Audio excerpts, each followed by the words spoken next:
দুটি সমকোণ একত্রিত হয়ে যে কোণ তৈরি হয় তা হচ্ছে সরলকোণ। দুটি সমকোণ একসাথে হবে, তাহলে সমকোণ কোনটা?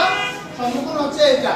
এই চিহ্নটা হচ্ছে সমকোণের চিহ্ন, এই চিহ্নটা কিসের চিহ্ন?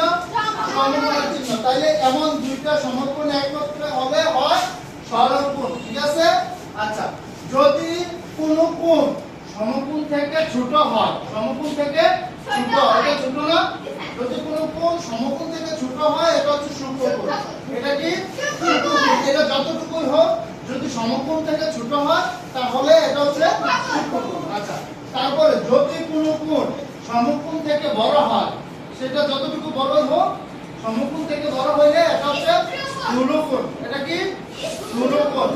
তাহলে সমকোণ থেকে বড় হলে স্থূলকোণ, সমকোণ থেকে ছোট হলে সূক্ষ্মকোণ, আর দুটি সমকোণ একত্রে হয়ে যে কোণ তৈরি হয় তা হচ্ছে সরলকোণ। ক্লিয়ার? তারপর সবাই